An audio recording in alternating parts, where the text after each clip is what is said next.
In 1868, I smiled at a stranger, unaware his shadow would haunt me forever. The empty space beside me in that photograph holds a secret that changed my life. It was a crisp autumn morning in 1868, the kind where the air bites gently at your fingertips. I stood in the town square, my bonnet shielding my eyes from the pale sun. The cobblestones gleamed with last night's rain, reflecting the bustle of horse-drawn carriages. I was 22, full of dreams, my heart open to the world's possibilities.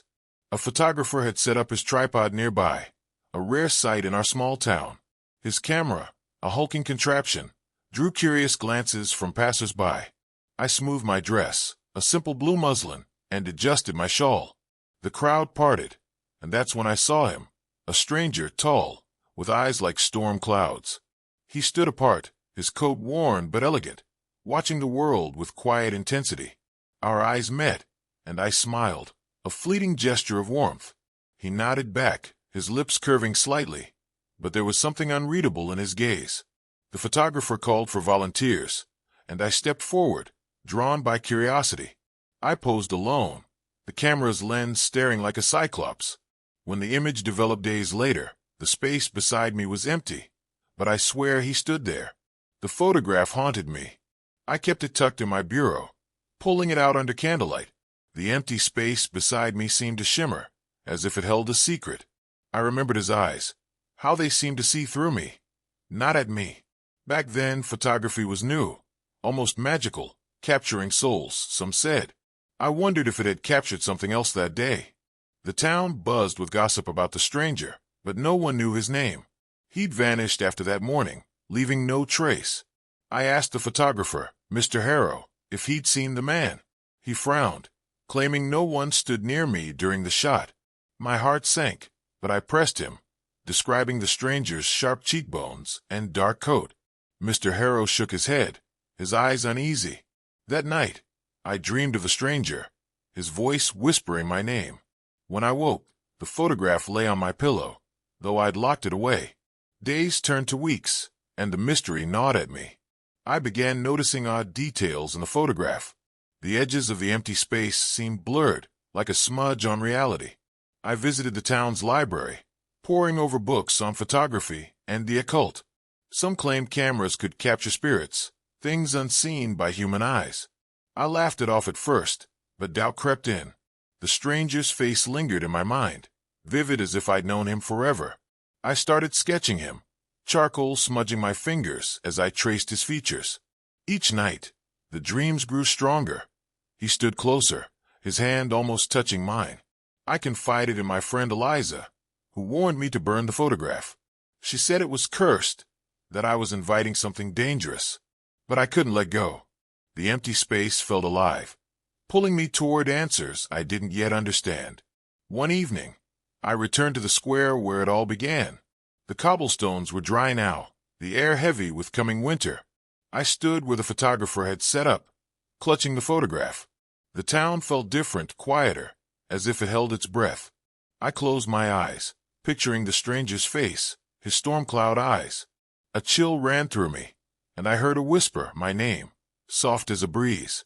My eyes snapped open, but no one was there. I looked at the photograph, and for a moment, the empty space flickered, like a shadow passing through. I stumbled home, my heart pounding, and locked the door. That night, the dreams changed. The stranger spoke, his voice clear. "Find me." I woke gasping, the photograph warm in my hands, though I hadn't touched it. I knew I had to uncover the truth, no matter the cost. I began searching for the stranger, asking merchants and travelers if they'd seen him. No one had. His face was a ghost in my mind, vivid yet elusive. I visited Mr. Harrow again, begging for details about that day. He admitted something odd. His camera had jammed after my photograph, refusing to work for hours. He'd never seen anything like it. I asked to see his other images from that day, but mine was the only one developed. The rest were blank, ruined, he said. My obsession grew, pulling me from my daily chores. Mother noticed, her brow furrowing as I grew pale and distracted. I started seeing shadows in the corners of my vision, always just out of reach. The photograph became my anchor, its empty space a riddle I couldn't solve. I felt him watching me, not in malice, but with a strange longing. Winter settled over the town, blanketing it in snow. I spent evenings by the fire, studying the photograph until my eyes ached. One night, I noticed something new, a faint outline in the empty space, like a figure forming. It was him, I was sure, his silhouette barely there. I gasped, dropping the photograph, and it slid under the table. When I retrieved it, the outline was gone, but my certainty grew. He was tied to me. To that moment I smiled at him. I began writing letters to myself, documenting every detail of that day, hoping to find a clue. The dreams intensified. He stood in the square, beckoning me to follow. I woke with his voice echoing in my ears, urging me to keep searching. I felt alive, driven by a purpose I couldn't explain. The empty space wasn't empty, it was a door. Spring brought new energy, and I threw myself into the search. I traveled to nearby towns, showing my sketch of the stranger. Most shook their heads, but an old woman in a neighboring village paused. She said he looked like a man she'd seen years ago, a traveler who never stayed long. He'd spoken of a lost love, she said, his eyes full of sorrow. My heart raced. Could I be connected to his past? I pressed her for more, but her memory was foggy. Back home, I studied the photograph again, noticing tiny scratches near the empty space, like claw marks. I asked Mr. Harrow about them, and he paled, saying they weren't there when he gave me the image. The dreams grew vivid, the stranger's voice now pleading. Remember me. I felt a pull, as if my soul knew him, though my mind did not. By summer, I was a shadow of myself, consumed by the mystery. Friends stopped visiting, whispering I'd gone mad. Mother begged me to destroy the photograph, but I refused. It was my only link to him. I began hearing his voice outside my dreams, faint but clear, guiding me. One night, I followed it to the square. The photograph clutched to my chest. The air shimmered, and for a moment I saw him, real, standing where he had that day. He reached out, his fingers brushing mine, cold as ice. I screamed, and he vanished. The photograph fell, and when I picked it up, the empty space was darker, as if absorbing light. I knew then he wasn't just a memory. He was trapped, somehow, in that image. I vowed to free him, no matter what it took. I sought out a spiritualist, Madame Clara, known for speaking to the dead. She held the photograph, her eyes narrowing. "This is no ordinary image," she said. "It holds a soul." My breath caught as she described a ritual to release him, but it required my blood. I hesitated, fear clawing at me, but his voice echoed in my mind, desperate. That night, I performed the ritual, pricking my finger and letting a drop fall on the photograph. The empty space pulsed, and I saw him, clear as day, standing beside me in the image. He smiled, his eyes soft now, no longer stormy. But the ritual drained me, my vision blurring. I collapsed, the photograph slipping from my hands. When I woke, it was blank. No me, no him, just white. Yet I felt him, closer than ever, inside me. The blank photograph terrified me, but it also set me free. I felt his presence, not in the image, but in my heart. I stopped searching, realizing he'd been with me all along. The dreams faded, replaced by a calm I hadn't known. I burned the photograph, letting its ashes scatter in the wind. The town noticed my change, my smile returning. Mother wept with relief, thinking I'd let go of my madness. But I knew the truth. He was part of me now, his soul tethered to mine. I never saw him again, but I felt him in quiet moments, a warmth beside me. The empty space wasn't empty anymore. It was us, forever bound by that smile in 1868. I lived my life, married, had children, but he was my secret, my shadow. Every photograph I took after, I checked the space beside me, hoping. It was always empty, but I knew he was there. Block 2. Years passed, and I grew older, my hair streaked with silver. The town changed, gaslights replacing oil lamps, carriages giving way to early automobiles. I kept a sketch, hidden in a locket, a reminder of that autumn day. My children asked about it, but I only smiled, saying it was an old friend. The memory of the stranger never faded, his face as clear as ever. I wondered if he'd been a ghost, a lost soul caught in that moment. Madame Clara had warned me about meddling with spirits, but I felt no regret. His presence brought me peace, a quiet strength through life's trials. I began writing our story, filling journals with every detail I could recall. The square where we met became my sanctuary, a place to feel him near. I'd sit there, watching new faces pass, wondering if they'd ever smiled at a stranger and felt their world shift. The empty space beside me was no longer a mystery. It was a promise. My husband, Thomas, was a kind man, but he sensed my secret. He never pressed, but his eyes held questions when I stared too long at nothing.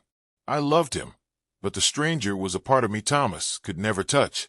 I wondered if the stranger had loved someone before, if I was a shadow of her. The old woman's words about his lost love haunted me. I searched my journals, looking for clues I might have missed. One night, I found a detail I'd forgotten. The stranger's coat had a monogram. I scoured records for those initials, but found nothing. The dreams returned briefly, showing him in a different time, a city of stone and smoke. He looked younger, happier, but still alone. I woke crying, feeling his loneliness as my own. The empty space in my heart ached, but it also held love. In my 40s, I returned to Madame Clara, now frail but sharp-eyed. She remembered me and the photograph. "You bound him to you," she said, her voice low. "He's free, but he'll never leave." I asked if he was a ghost, and she shook her head. "Not a ghost, a memory caught in time." Her words stirred something in me, a sense that he was more than a spirit. I began researching photography again, learning about double exposures and tricks of light. Could he have been a mistake, an accident of the camera? But my heart refused that answer. His touch, his voice, his eyes, they were real. I visited the square again, now paved with new stones. I closed my eyes, and his voice whispered, "I'm here." The empty space beside me felt warm, as if he stood there unseen. The turn of the century brought new wonders, electric lights, moving pictures. I felt old, but the stranger's presence kept me young at heart. My children grew, started families, and I told them stories of 1868, leaving out the truth. I wondered what they'd think if they knew. My journals grew into a book, unpublished, hidden in my attic. I wrote of the stranger, the photograph, the empty space that held so much. Friends urged me to share it, but I couldn't. It was ours. I visited Mr. Harrow's grave, thanking him silently for capturing that moment. His camera, long gone, had changed my life. I dreamed of the stranger less now, but his presence was constant, a gentle hum in my soul. The empty space wasn't a void. It was a canvas, painted with our connection. One spring, I fell ill, my body weakening. Lying in bed, I felt him closer than ever, his hand on mine. I smiled, remembering that first smile in the square. My daughter found my journals, reading them with wide eyes. "Who was he, Mother?" she asked. I told her he was a stranger who taught me to see the world differently. She didn't understand, but she held my hand. I asked her to bury the locket with me, the sketch inside. She promised, tears in her eyes. That night, I dreamed of the square, but now I was the stranger, watching myself smile. He stood beside me, whole, no longer a shadow. We walked together, the empty space gone. I woke knowing I'd see him soon, beyond the veil of life. My final days were peaceful, filled with family and memories. I felt no fear, only anticipation. The stranger's presence was a comfort, his voice a lullaby. I told my son to keep the square safe, to never let it change too much. He nodded, puzzled but obedient. I gave him my book, asking him to read it one day. The empty space beside me was no longer a question. It was an answer. I'd carried him with me, through decades, through love and loss. As my breath slowed, I saw him in the corner of my room, smiling. His eyes were clear now, no storms, only light. I reached out, and he took my hand, warm this time. The photograph was gone, but we were together. The empty space had always been us, waiting to meet again. After my passing, my children read my book, piecing together my secret. They visited the square, standing where I had in 1868. My daughter said she felt something, a warmth beside her. They buried me with the locket, as I'd asked. The sketch inside was worn, but his face was still clear. They never found him in records, but they believed my story. The town grew, the square now a park, but its heart remained. My book stayed in the family, a quiet legend. My grandchildren told their children of the woman who smiled at a stranger and carried him forever. The empty space became a tale of love, not loss. I watched from somewhere beyond, smiling as they spoke my truth. He was beside me, our hands entwined, no longer shadows. The 20th century marched on, but the square held its magic. My great-grandchildren visited, clutching my book, now yellowed with age. They stood where I had, feeling the echo of that day. The stranger's presence lingered, not just in me, but in the place we met. They took photographs, modern ones, sharp and colorful. None showed an empty space, but they swore they felt him. My story spread, whispered among locals, a ghost tale for moonlit nights. The square became a pilgrimage for romantics, hoping to catch a glimpse of us. No one did, but they felt something, a pull, a warmth. My book was published posthumously, a small print run, cherished by few. The empty space was its heart, a mystery that drew readers in. He and I watched, content, our story alive. By the 1920s, the town was a city, the square a bustling hub. My descendants kept my memory alive, visiting yearly. They left flowers where the photographer's tripod once stood. My book gained a cult following, readers fascinated by the empty space. Some claimed to see him in their own photographs, a shadow beside them. I smiled from beyond, knowing he was still there, tied to that moment. The stranger and I were one now, no longer separated by life or death. His voice was mine, his heart my own. The square held our story, its cobblestones whispering to those who listened. The empty space wasn't empty. It was love, captured forever. My family grew, but they never forgot. Each generation felt us, their hearts open to the mystery. As decades passed, the world changed, but our story endured. The square became a landmark, a place for lovers and dreamers. My book was reprinted, its pages worn by curious hands.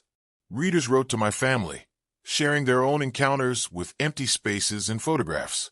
Some called it a curse, others a blessing. I knew it was neither, just us, bound by a smile. The stranger's face was clearer to me now, his name on the tip of my soul. I felt him in every breeze, every shadow.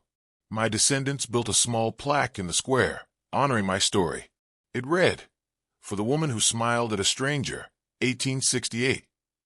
The empty space was no longer a void. It was a bridge, connecting us to those who believed. We were eternal, he and I, in that moment frozen in time. Block 3. The 1940s brought war and change, but the square stood firm. My great-grandchildren, now adults, visited with their own children. They told my story, their voices soft with awe. The plaque was worn, but its words shone. My book was a treasure, passed down like an heirloom. Readers sent letters, claiming they felt us in the square. One woman wrote of a photograph where a stranger appeared beside her, then vanished. I smiled, knowing he was still reaching out. The empty space was a portal, a way for him to touch the world. My family kept the locket safe, its sketch a relic of our bond. The stranger and I watched from beyond, our love a quiet force. The square was our home, its air thick with our presence. Each visitor felt it, a whisper of 1868. By the 1960s, the city was modern, the square a tourist spot. My story was a local legend, told in hushed tones. My descendants organized a reading of my book, drawing crowds to the square. They stood where I had, feeling the weight of that day. The plaque was polished, a beacon for those seeking mystery. My book was now in libraries, its pages dog-eared. Readers debated the empty space. Was it a ghost, a lover, a trick of light? I knew the truth, but let them wonder. The stranger's presence was stronger now, his hand always in mine. We walked the square in spirit, unseen but felt. My family grew, their lives touched by our story. The empty space was a gift, a reminder that love transcends time. We were there, in every photograph taken in that square. The 1980s saw the square restored, its cobblestones preserved. My descendants, now many, held a ceremony for me. They read from my book, their voices carrying my words. The crowd felt it, the warmth, the pull of the empty space. My story was taught in local schools, a tale of mystery and love. The locket was displayed in a museum, its sketch faded but powerful. Visitors swore they saw him in the square, a shadow in their photographs. I laughed, knowing he was playful now, free. The empty space was no longer empty. It was us, alive in every heart that believed. My family kept my journals, adding their own stories of feeling us. The square was a shrine, a place where time stood still. We were its guardians, he and I, forever bound. In the 2000s, the internet spread my story worldwide. My book was digitized, shared by those drawn to the unknown. The square became a destination, its plaque photographed by thousands. My descendants created a website, collecting tales of empty spaces and photographs. People posted images, shadows beside them, claiming it was him. I felt pride, knowing our story lived on. The stranger and I were one. Our souls merged in that smile. The locket was returned to my family, too precious for display. They visited the square, feeling us in the air. The empty space was a legend, a spark that lit imaginations. My book was a bestseller in niche circles, its mystery enduring. We watched, content, as our love touched the world. The square was our eternal home. By 2020, the square was a historic site, protected forever. My descendants, now scattered, returned for a reunion. They stood in the square, reading my book aloud. The crowd was large, drawn by the legend of the empty space. My story was a film now, a quiet indie piece that captured our love. The locket was passed to the youngest, a girl with my eyes. She felt him, she said, standing beside her. The stranger and I smiled, our presence strong. The empty space was a symbol, a reminder of connection beyond life. My book was translated, reaching new hearts. The square buzzed with energy, every visitor a part of us. We were there, in every shadow, every photograph. Our love was the square's heartbeat, pulsing through time. The world changed, but the square remained. My descendants kept my story alive, sharing it with each generation. The plaque was a beacon, drawing those who sought mystery. My book was a classic, taught in universities, its empty space debated. The locket was a family treasure, its sketch a window to 1868. Visitors to the square felt us, a warmth in the air. Some took photographs, seeing shadows they couldn't explain. The stranger and I were one, our love a light that never faded. The empty space was a promise, a proof that love endures. My family grew, their lives shaped by our tale. The square was our legacy, a place where time paused. We watched, hand in hand, as our story inspired. In 2025, the square is a global landmark, its story known worldwide. My descendants visit, their children playing where I stood. The plaque shines, its words a testament to our love. My book is a cultural touchstone, its mystery unsolved. The locket is safe, its sketch a sacred relic. Visitors feel us, their photographs sometimes showing an empty space. The stranger and I are there, our presence a comfort. The empty space is a bridge, connecting past and present. My family keeps my journals, adding their own encounters.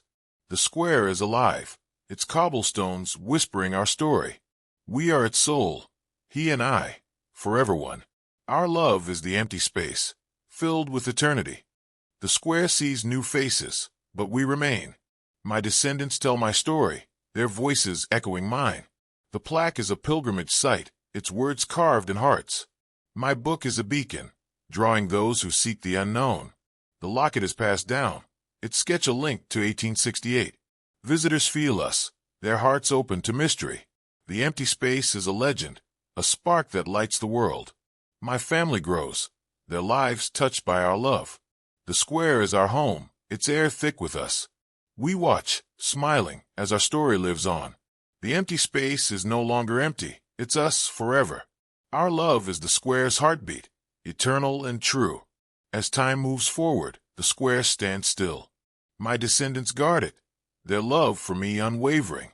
The plaque is a symbol, its words a call to wonder. My book is timeless, its mystery a gift. The locket is cherished, its sketch a whisper of truth. Visitors feel us, their photographs holding shadows. The stranger and I are one, our love a quiet force. The empty space is a promise, a proof of connection. My family keeps our story, their lives shaped by it. The square is our sanctuary, its cobblestones alive with us. We are there, in every breeze, every smile. Our love is the empty space, filled with forever. The square is eternal, as are we. My descendants carry my heart, telling my story to the world. The plaque is a star, guiding those who seek us.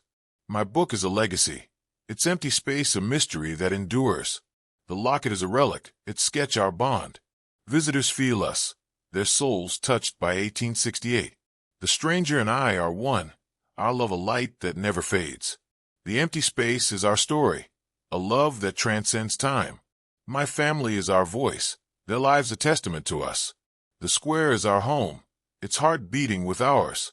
We are there forever, in every photograph, every smile. Our love is the empty space, complete at last. If this story touched your heart, subscribe to our channel for more tales of mystery and love. Hit that button, and let's uncover the secrets of the past together.